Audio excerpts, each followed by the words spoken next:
It's been a long time since we've gotten in. It's an awesome feeling when you can work as hard as they've worked, and to see it pay off. And the results are, you're 10-6 and you're division champs, and it's a real credit to those guys. They didn't flinch. You have to just keep banging away. Unfortunately, in this league, we haven't taken the next step. And that's something we have to look at and see how we can break through to take that next step. Oh, my gosh. It was in the air for so long. I had so many thoughts going through my head. You better not drop it. If they drop it, they're going to kill you, everybody. You better catch it. Just catch the ball. Body catch it if you have to. Do whatever you got to do. And, I was able to make the catch.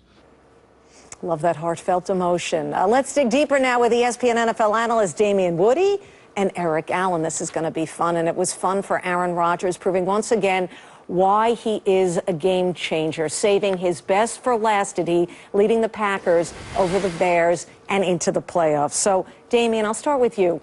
What did you expect from Rodgers after this long layoff in which he missed 7 games with that fractured collarbone? Well, I expected him to be a little rusty. When you miss that much time, you're going to be off a little bit.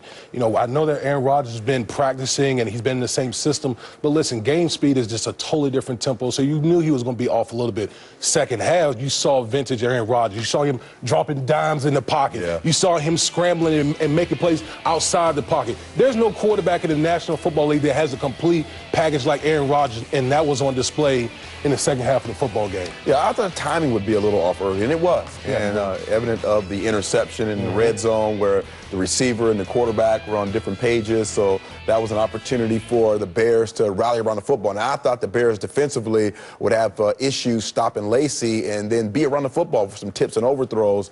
But all in all, I think the summary is Aaron Rodgers, again, uses his athleticism to avoid the big sack late in the game. That 4th and 8 was huge. Julius Peppers finds a way to get the ball to his player, and I think that was the key issue of later in the game, is he was able to get through that rusting period and then find a way to athletically get outside the pocket and make some plays. Okay. So now what? Now they host San Francisco, a 12-win team, but they're playing the game at Lambeau Field. So, Damien, how far can Rodgers and the Packers go here? Well, this is going to be a tough matchup. The San Francisco 49ers, they're arguably playing the best football any team's going into the playoffs right now. They have the perfect formula. They got defense, running game. You can pack that up anytime and beat anyone. Yeah, I think the 49ers offensively trending up. I think the Packers defensively trending down. Yes. I think this is a tough situation right now for the Green Bay Packers. I think the San Francisco 49ers will go in there and beat them, basically. Speaking of a team that's pretty red hot, the Philadelphia Eagles. They're doing all the right things. They have tremendous balance, as Eric's smiling, of course, when I mention the Philadelphia Eagles. Head coach Chip Kelly, in just 1 year, has turned this team around.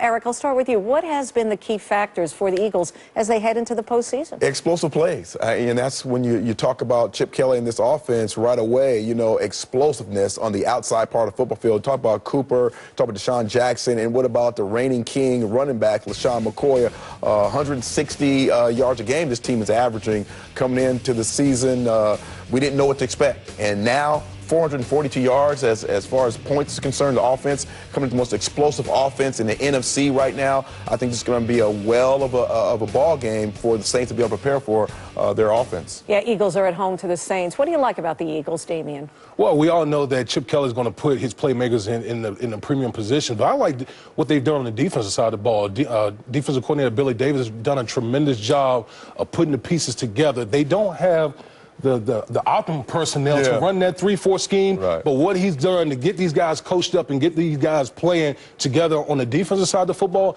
I think that speaks volumes about that coaching staff. All right, another team that kind of just snuck in there. I'm talking about, not that the Philadelphia Eagles ever would sneak in anywhere, okay.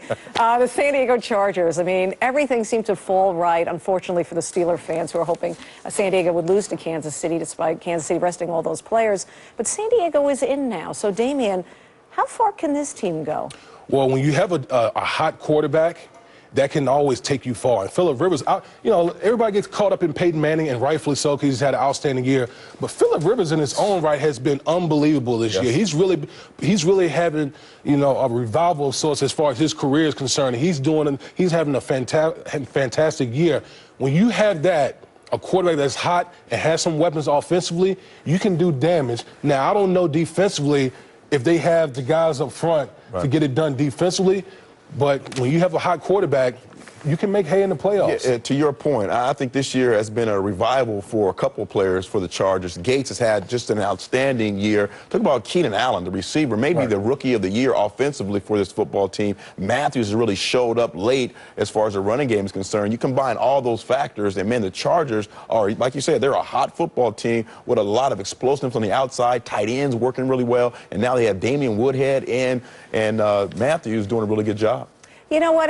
Let me tell you something. I want to talk about the Chargers. How can continue about them? How can they pull off this upset in Cincinnati? Well, I think they really have to find a way to match up on the outside. But you're talking about A.J. Green. I mean, he's just a phenomenal receiver.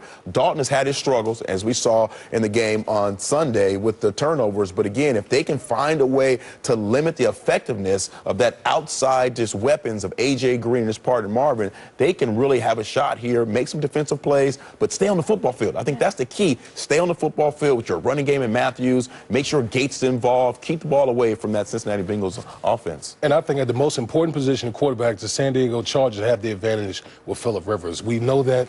Yeah. We know that Andy Dalton's been up and down. If you can get after him and create turnovers, that's the key to beating the Cincinnati Bengals in Cincinnati. Yeah, and Dalton has been doing that, committing turnovers, and he's done so in his 2 previous playoff games. He had 4 interceptions and not a single touchdown thrown. Some Bengal fans hoping that will finally change for the young quarterback, Andy Dalton, his 3rd year. Damian Woody, Eric Allen, great insight. Thank you.